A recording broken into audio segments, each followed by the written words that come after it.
육구역, 매력적인 구역 많이들 나오셔서 찬양해 주셔서 감사합니다. 광고 두 가지만 하겠습니다. 오늘 저녁에 성금요 예배 8시에 본당에서 있겠습니다. 그리고 예배 후에 구역 교사 모임 있도록 하겠습니다. 모두 참석해 주시기 바랍니다. 힘들고 피곤한데 많이들 나오셔서 너무너무 감사하고요. 저도 금식하는 거 이야기하지 말라고 했는데 금식하면서 지금 사순절을 보내고 있는데 어떤 때는 굉장히 힘들더라고요.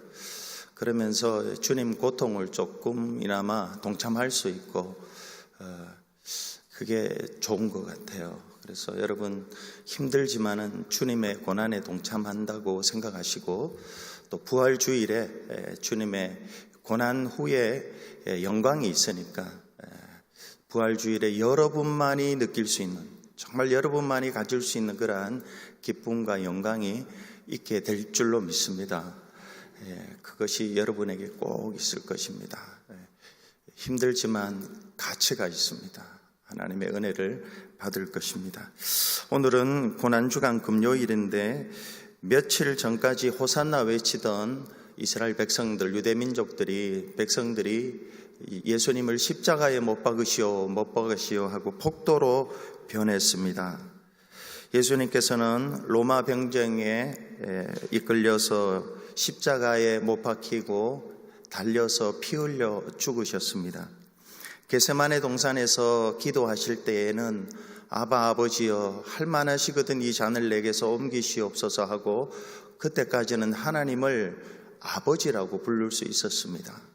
그런데 십자가에 달려서는 엘리 엘리 라마 사박다니 하면서 아버지라고 부를 수가 없었습니다. 나의 하나님 어찌하여 나를 버리시나이까 했습니다. 그렇게 하나님을 아버지라고 부르지도 못하고 하나님을 향하여 외쳤지만은 끝내 하나님은 침묵하셨습니다. 예수님도 아버지라고 부르지 못하고 피 흘려 죽으셨고 하나님도 사랑하는 아들이 십자가에 달려 죽으시는 모습을 그냥 끝까지 보고 계셨습니다. 그 모든 이유가 바로 저와 여러분의 죄를 사하시고 죄에서 자유케 하시려고 하신 것입니다. 그 죄라는 것이 어떤 사람에게는 교만으로, 어떤 사람에게는 분노로, 어떤 사람에게는 시기로, 어떤 사람에게는 탐식으로, 어떤 사람에게는 나태로, 어떤 사람에게는 탐욕으로 나타납니다. 오늘 본문의 그 7가지 죄 중에서 나태에 대해서, 게으름에 대해서 살펴보려고 합니다. 예수님께서 십자가에 달려 죽으신 것은 바로 저와 여러분의 나태, 게으름의 죄를 해결해 주시기 위함입니다. 먼저 성경은 나태를 죄로 규정합니다. 나태라는 말의 사전적인 정의는 활동이나 수고를 하지 않는 것, 싫어하는 것, 게으름, 태만, 빈둥거리고 또 무위하는 것입니다. 이것을 영적으로 적용하면은 영적으로 수고하고 영적으로 활동하는 것을 싫어하고 게으르는 것입니다. 활동하지 않는 것입니다. 이것이 죄입니다. 여러분, 게으른 것이 왜 죄입니까? 그럼 게으른 것은 그냥 게으른 것이지 이 영적으로 게으른 것이 왜 죄가 되나요? 우리는 흔히 죄라는 것은 무엇을 범하는 것을 죄라고 합니다. 맞습니다. 살인하지 말라고 했을 때 살인하는 것이 죄이고 도둑질하지 말라고 했는데 도둑질하는 것이 죄입니다. 이것을 영어로 commission이라고 합니다. 동사로는 commit sin이라고 하고요. 명사형으로는 commission이라고 합니다. 그런데 성경은 또 다른 죄를 말합니다. 해야 할 것을 하지 않는 것도 죄입니다. 안식일을 거룩히 지키라고 했는데 안 지키는 거 이게 죄고요. 부모를 공경하라고 했는데 부모를 공경하지 않는 것도 죄입니다. 이것을 영어로 omission이라고 합니다. 커미션도 죄지만은 오미션, 빼는 거, 하지 않는 거, 이것도 죄입니다. 오미션의 죄라는 것은 7가지 죄 중에서 가장 우리가 힘들이지 않고 지을 수 있는 죄에 해당됩니다. 가만히 있으면 되니까요. 아무것도 하지 않고 가만히 있으면 되니까요. 그런데 이게 죄라는 것입니다. 두 번째로 이 나태의 죄가 불러오는 3가지 결과가 있습니다. 첫째는 성도에게 있어서 삶의 목표를 잃어버리게 합니다. 예수님이 우리를 구원해 주시고 난 뒤에 우리에게 새로운 삶의 목표를 주십니다. 하나님은 우리에게 은혜를 베푸시고 책임을 부여합니다. 예수님이 십자가에 달려 죽으시고 난 뒤에 우리의 인생은 새로운 삶의 길을 걸어가야 합니다. 성경적으로 요약하면 이것입니다. 저와 여러분은 예수님의 인격을 담는 것이고 예수님의 사역을 행하는 것입니다. 한 차원에서는 우리가 성령론으로 이야기하면은 성령의 열매가 우리 인격 속에 맺어져야 합니다. 저와 여러분의 인격이 사랑과 희락, 화평, 온유, 자비, 충성, 온유, 자비, 절제 이와 같은 성령의 열매가 맺어져야 합니다. 두 번째는 이 성령의 은사를 통해서 많이 봉사하는 것이 이것이 목표입니다. 예수의 인격과 사역을 담는 것. 공동체적으로는 또 목표가 있습니다. 성도를 온전케 하고 봉사의 일을 하고 그리스도의 몸을 섬겨나가는 것. 이것이 공동체의 목표입니다. 성도를 온전케 하고 봉사의 일을 하게 하고 그리스도의 몸을 세워가는 것. 그뿐만이 아니라 성경에 보면은 우리가 해야 될 일이 참 많이 있습니다. 복음을 전하는 거, 사랑하는 거, 이런 것들이죠. 그런데 나태라는 죄, 게으름이라는 죄는 인생의 이런 목표들, 공동체가 지향해야 할 이런 목표들을 다 잃어버리게 합니다. 물에 뜬 나무와 같이 이리저리 표류하게 만드는 것이 게으름이라는 아주 무서운 죄입니다. 두 번째는 주님 만날 기회를 잃어버리게 합니다. 마태복음 25장의 첫 번째 비유는 10처녀 비유입니다. 10처녀 비유 중에서 5처녀는 슬기로운 처녀들이고 5처녀는 슬기롭지 못한 처녀들입니다. 여러분, 왜 슬기롭지 못한 처녀가 되었습니까? 그들이 나쁜 죄를 지었습니까? 도둑질을 하지 마라 했는데 도둑질을 했습니까? 거짓 증거하지 말라고 했는데 거짓 증거를 했습니까? 그런 윤리적인 죄를 짓지는 않았습니다. 그럼에도 불구하고 이들이 슬기롭지 못한 것은 그들의 등잔에 기름을 준비하지 못했기 때문에 그렇습니다. 등잔에 기름을 준비하지 못했다라는 것은 게을렀다는 것입니다. 나태했다는 것입니다. 그래서 주님을 못 만났습니다. 신랑을 못 만났습니다. 신랑이 왔는데 기름 준비하지 못하니까 신랑을 못 만난, 주님을 못 만난 것입니다. 게으름의 죄의 두 번째는 주님이 오셨는데 주님을 못 만나게 되는 것입니다. 이거 아주 중요한 거죠. 세 번째는 가지고 있던 것을 빼앗기게 됩니다. 마태복음 25장의 두 번째 비유는 달란트 비유입니다. 5달란트, 2달란트, 1달란트 비유입니다. 5달란트와 2달란트 받은 자들은 주인에게 칭찬듣습니다. 착하고 충성된 종아, 네가 작은 일에 충성하였음에 내가 큰 일도 맡기리라. 이 큰 일이라는 것은 큰 책임입니다. 일을 맡겨주시는 것입니다. 그런데 1달란트 받은 자는 빼앗깁니다. 왜 그렇습니까? 그가 무슨 또 윤리적인 죄를 커미션을 했습니까? 커미신을 했습니까? 아닙니다. 악하고 게으른 종아, 게을렀기 때문에 그랬습니다. 게으르면 하나님이 있던 것을 빼앗아 간다라는 것이죠. 이렇게 게으름, 나태는 3가지 나쁜 결과가 주어집니다. 그럼 이 나태의 죄를 이겨야 하는데, 해방받아야 되는데 어떻게 해야 되는가?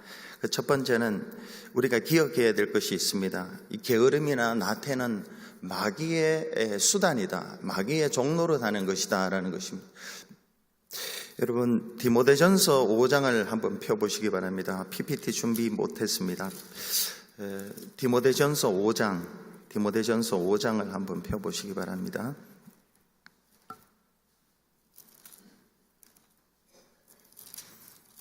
신약 성경 340페이지에 있습니다. 디모데전서 5장 13, 14, 15절 같이 한번 합독해 보시겠습니다. 디모데전서 5장 13, 14, 15절 시작.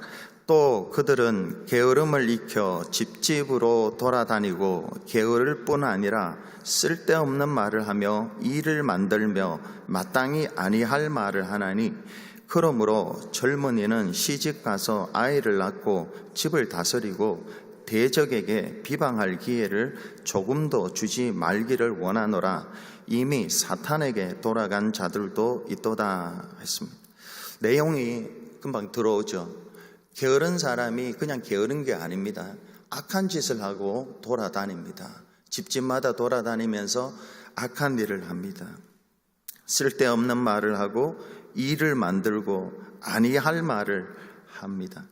그래서 젊은이는 시집 가서 아이 낳고 집 다스리고 부지런히 살으라는 것이고, 그렇지 않으면 대적에게 비방할 기회를 준다는 것입니다. 그런데 이미 사탄에게 돌아간 자들도 있다는 것입니다. 이 말을 보면은 이렇게 이해할 수 있습니다. 게으른 자는 사탄에게 돌아간 자입니다. 이게 제 말이 아닙니다. 이게 성경입니다. 종교개혁가 마틴 루터가 한 설교 예화입니다. 한 번은 사탄의 대장이 사탄의 졸개를 다 불러 모아놓고 큰 기념식을 하려고 했습니다. 그때 사단의 졸개들이 한 명씩 나와서 사단의 대장에게 이렇게 보고를 합니다. 한 졸개가 보고를 하는데, 저는 그리스도인 순례자를 위해서 사막에 거친 짐승을 풀어놓았습니다. 아마 지금쯤은 모래 속에서 허옇게 그들의 해골만 굴러다니고 있을 것입니다. 이렇게 보고를 했습니다. 그러자 이 사단의 대장이 이렇게 대답을 합니다. 그래서 어쨌다는 것이냐?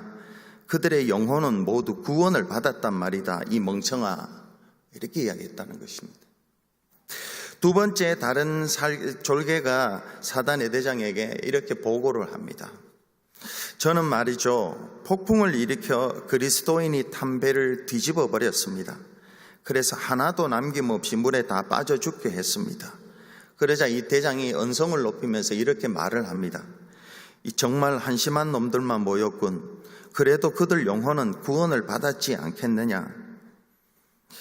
그러니까 광야에서 거친 짐승이 오면은 몸은 죽여도 하나님 의지해서 영혼 구원받았고, 물에 빠져 죽어도 두려워도 하나님을 의지하고 영혼 구원받았다라는 것입니다. 이 사탄은 이 영적인 원리를 알고 있습니다.